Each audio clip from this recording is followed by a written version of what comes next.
Thutha wa maabitha borithi gwethana na seneta wa kaunti ya Nairobi Johnstone Sakaja gwa thikũ 2 hĩtũku hatarĩ na umithio, muthia seneta ũyũ nĩeyumĩririe na gũthiĩ kwandikithia ndumiriri ceceni-inĩ ya borithi ya Kilimani thutha wa guikio ngono ũtukũ wa gatano ga kiumia kihituku nĩte mawatho ma gũthaitĩra ũtambia wa COVID-19.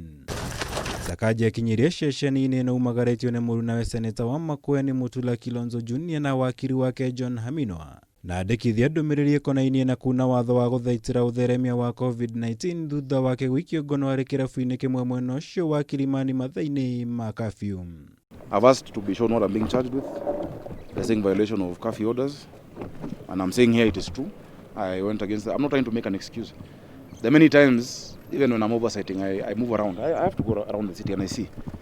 But I can say on Friday it was not any official duty. I was not oversighting. I was not looking at what they're doing. I was on the wrong on that one. I agree, and I'm sorry for that. He gave me that undertaking that he's willing to abide by the law, and he will come to record a statement or appear, because the sentiments over the weekend and this morning that he was running away or had disappeared was something that we needed to debunk this morning, because the people who are running that agenda wanted Sakaja to be handcuffed or brought here being pulled.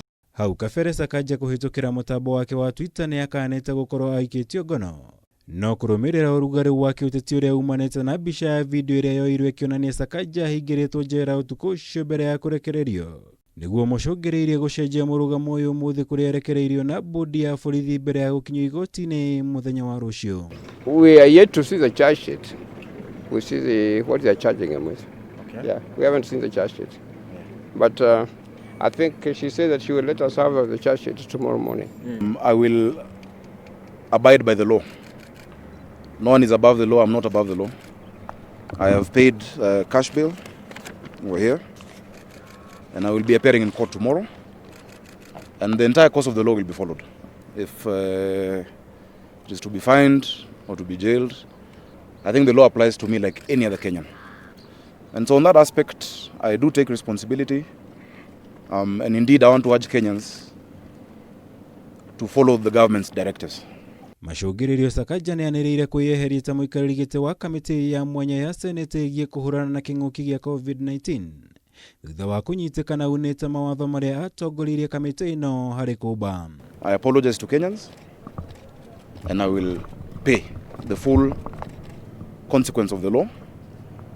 I also wish to state that I resign from the ad hoc committee on COVID, which I've been chairing.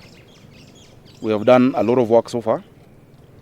I support the work that the government is doing, and the officers, I think they're doing a good job across the country. But because of that responsibility and the example that I need to set, I have this morning officially written to the Speaker. Maya mokite orere thirikari ĩrutĩire mũkana ene irabu na mĩkawa ĩrĩa ĩkoretwo ĩkĩendia njohi nginya mathaa marĩa matetĩkĩrĩtio, ikiuga kũringana na watho irabu ciothe ibatiĩ gũikara irĩ hinge na ũguo arĩa mekũnyitĩkana mahingũrĩte nĩ megũtunywo marũa mao. Ngĩribotera Kameme TV, njĩtagwo Mwaura wa Gunyana.